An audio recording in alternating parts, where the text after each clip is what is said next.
I never believed in God, not even as a child. When my dad would come read books to me at night, I believe I was in 4th or 5th grade, and our nightly reading was Carl Sagan's Cosmos.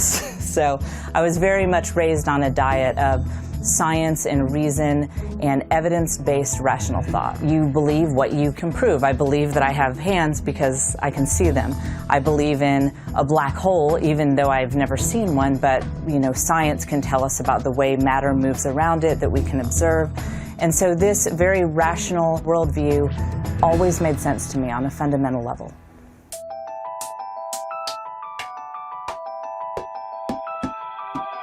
Before I got to the point that I could really start researching faith with an open mind, something had to happen. And for me, that occurred after my first child was born. I looked down and thought, what is this baby? And I thought, well, from a pure atheist materialist perspective, he is a collection of randomly evolved chemical reactions.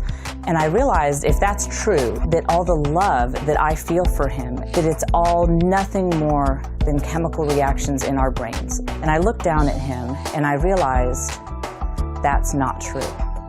It's not the truth.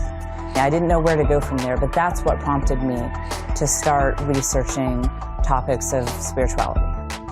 I got my books about Buddhism and, and about every religion except for Christianity, basically. I assumed that anything could be true except for Christianity. And my husband, who considered himself a non-practicing Christian, said, you might want to start with the one major world religion whose founder claimed to be God. After all, that's a really easy claim to disprove if it's not true. And I thought, well, that's a fair point. I was such a through and through atheist that I have to admit I was ignorant of all these great Christian thinkers. What about Thomas Aquinas? What about Augustine? What about Descartes? I mean, all of these great thinkers throughout history were not only theists, but Christians. And I was really surprised when I actually found these very intellectually rigorous books where people talked about their faith from a place of reason and not a place of emotion. And when I looked at evidence like that, on the whole, I started to think something explosive, something world-changing happened in first-century Palestine. You have this guy named Jesus who comes from a lower-class region, gains a bunch of lower-class followers, and ends up being executed by the Romans.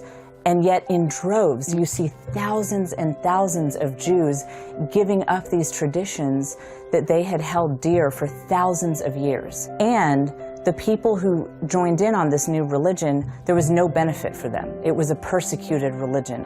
People who joined this religion didn't tend to work out too well. They tended to lose social status and often face death. But I wasn't yet convinced and ready to become a Christian. And so I started a blog.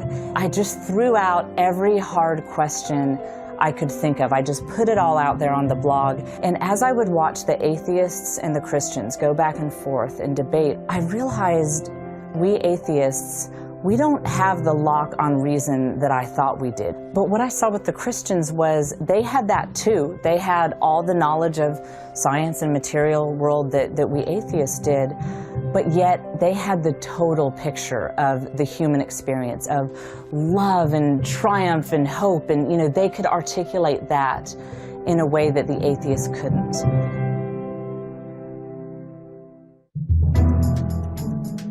It wasn't until after I had made the intellectual decision to become a Christian that I think I finally believed it in my heart. When I set my pride aside and said, okay, I feel like I'm talking to myself, but Jesus, I want a relationship with you. I want to know you, even though I don't know how to go about doing that. This peace entered my life, this joy, the way my whole being was transformed. There was just no question that this is somebody real. I think that not only am I more alive now that I'm a Christian, but I'm so much more intellectually alive. Finally, nothing is off limits. I can ask questions about science, but I can also ask questions about the spiritual world, and I'm free to really seek the truth.